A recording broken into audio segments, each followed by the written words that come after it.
dernier quart de finale de la première édition de cette Coupe de la Ligue du football professionnel féminin, avec le Paris Saint-Germain qui accueille le dernier représentant de seconde ligue, Thonon-Évian. Et on va commencer avec la composition d'équipe justement du côté du Paris Saint-Germain, Toussaint dans les buts. Un 4-2-3-1 aligné par Paulo César avec Fatié à gauche, Isabella à droite, Samora de Almeida dans la charnière. À la récupération, Jourdre et Yaya. Elimbi Gilbert à gauche, Karchaoui qui viendra animer tout cela en position numéro 10, Graziani à droite. Et puis Morissin, Léa Morissin, la jeune joueuse, jeune espoir du Paris Saint-Germain, viendra animer justement le jeu offensif de son équipe. 4-2-3-1 aussi également du côté d'Alfred Picariello. Laurando dans les buts, Mazo Valentino Goï, Sibaï pour la ligne de 4, Stéphane et Bouzid, une ancienne parisienne Bouzid justement dans ce double pivot, Ladani Clérac, Zemzem, elle aussi ancienne parisienne, retrouvaille avec la région francilienne, et puis Belmiliani sur le front de l'attaque. Zemzem, ça sera le danger justement à surveiller, Julie.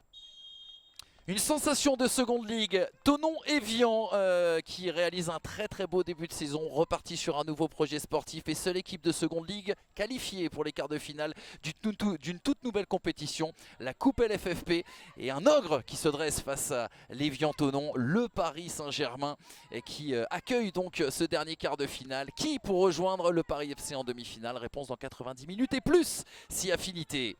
Le corner à vivre, à suivre pour le Paris Saint-Germain. Ornella Graziani qui va aller le frapper, c'est une gauchère. Trajectoire rentrante attendue. De Almeida qui s'est inséré dans cette surface de réparation. Isabella dans les 5,50 aussi. C'est frappé par Graziani, ouais, fort premier poteau, et Isabella qui était pas loin de pouvoir reprendre ce ballon, qui l'a touché en dernier. C'est une joueuse de Thonon-Évian, on va le revoir là justement au ralenti. Et on cherche cette zone là où il y a Isabella parce qu'on connaît son très bon timing, son très bon jeu de tête. La deuxième chance, la deuxième possibilité, Karchaoui qui avait offert une possibilité de jeu court finalement. Et bien on va reviser cette zone, exactement la même, mais cette fois-ci avec des conséquences complètement différentes. Vous aviez eu raison Julie, vous aviez parlé du timing aérien de la brésilienne Isabella. Ça fait 1-0 pour le Paris Saint-Germain. Les coups de pied arrêtés auront donc été la solution à 10 minutes de la fin du temps réglementaire dans cette première période. Et cette qualité, on le voit bien travailler, elle prend bien l'information, et là on revient encore une fois au premier poteau, et là le bon jaillissement de Isabella qui saute devant ses adversaires directs et qui vient placer cette tête au premier poteau. Il manque ce petit pas vers l'avant justement pour être juste avant que le ballon. Allez, Karchaoui.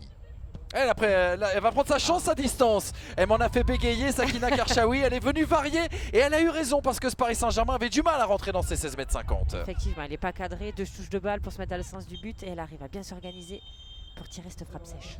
Allez, c'est la pause ici au campus PSG. Le Paris Saint-Germain qui mène 1-0. C'est sur coup de pied arrêté que les Parisiennes ont réussi à faire la différence dans un match qui était assez équilibré jusqu'à cette 35e minute de jeu. On a vu après Julie, Paris accélérer, Paris être plus souverain aussi dans la moitié de terrain adverse. Mais pour le moment, c'est un joli quart de finale auquel on assiste. Il y a des espaces pour ce Paris Saint-Germain. Le bonne attitude, le bon travail au corps de Leroux pour ce centre venu de la gauche, écarté par Jessica Mazo. Et derrière, point de fixation, Belmiliani pour lancer Zemzem. Elle a un petit peu de champ, le retour de De Almeida qui va venir au marquage. Zemzem qui fait un petit peu d'intox. Oh, le petit ballon, il est bien fait pour Belmiliani qui a buté sur Océane Toussaint. La grosse occasion de Thonon-Évian en transition. Zemzem, Belmiliani. Et quelle inspiration de Zemzem du pied gauche qui est bien trouvé le bon intervalle de balle, le bon espace. Et quel jaillissement de Toussaint. C'est frappé à l'entrée des 5,50 encore une fois. Isabella pour la reprendre cette fois-ci avec les pieds. Oh, ça va passer juste au-dessus. Noémie Fati, on avait l'impression que le but était tout ouvert pour la latérale parisienne. Ah, elle a essayé de mettre de la puissance alors que là il fallait juste travailler ce ballon. Et là on le voit, Isabella en première mi-temps, là on peut le voir avec le pied gauche.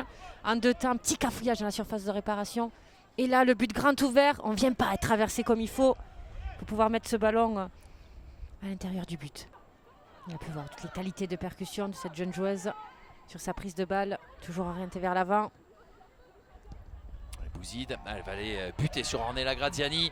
La prise d'information, prise de balle, le petit ballon là pour La Fontaine, très intelligent. Et la frappe décochée, magnifique. L'angle semblait très compliqué pour Marie-Estella La Fontaine qui vient doubler la mise pour le Paris Saint-Germain. Coaching gagnant pour Paulo César. Et ce but, cette jeune joueuse de 17 ans, elle risque de s'en souvenir, l'ancienne Sedanaise. Et tout était parti d'une passe magnifique de Graziani à l'aveugle. Passe cachée de Graziani qui crée là ce petit temps d'avance et la prise d'information. Et là on donne tout, quelle frappe puissante, petit filet opposé. Quelle précision dans cette frappe. Il y avait que la puissance, la précision. Magnifique. Wissem Bouzid et son pied gauche, l'Algérienne née Anna Bagnolet qui va aller ajuster ce corner premier poteau qui avait été repris dans un premier temps. Et derrière, la possibilité avec Clairac, cette frappe en pivot. Et elle se couche, Océane Toussaint, sur ce ballon pour annihiler cette action. Elle était vicieuse cette frappe en pivot. Il fallait vite jaillir au sol. Elle a très bien fait Océane Toussaint pour aller chercher cette balle. On le voit, Anna Clairac qui ne s'est pas posé de questions. Le petit coup de tourniquet pour Jennifer Echegini. Noémie Fatier sur le côté gauche. Elle avait juste devant elle Tara Limbi Gilbert. Allez, qui va peut-être aller provoquer devant Félicia Goï. Le centre de Noémie Fatier, deuxième poteau. Oh, c'était imparable, le but était quasiment fait sur cette reprise de la tête de Morissin. Et derrière, le geste héroïque de Valentino pour repousser l'échéance. Oh, la tête, elle était magnifique. Et c'était pas évident parce qu'elle allait face au but. Donc quel geste, un petit peu acrobatique. De Almeida. Fatier dans l'axe. Bien joué. C'est bien fait dans la profondeur. Le face-à-face, la première feinte de Moustache. Est-ce qu'elle n'a pas un peu trop poussé son ballon? Non. Elle a réussi à redresser pour le doublé de La Fontaine. 3-0. Elle aura fait le festival là sur cet appel magnifique. La prise de la profondeur derrière le dribble. La feinte de Moustache, elle élimine la gardienne avant de redresser. Doublé et 2-0. Et quelle entrée de Marie-Estella La Fontaine. Quel sang-froid, quelle audace, quel génie. Tout y est, la réalisation technique. On le voit, petite semelle pour éliminer et après pour éliminer la gardienne, donc Déviant. Magnifique. Et qui arrive en angle fermé à redresser donc cette balle pour le mettre au fond des filets. Mais magnifique, elle a feinte devant la gardienne.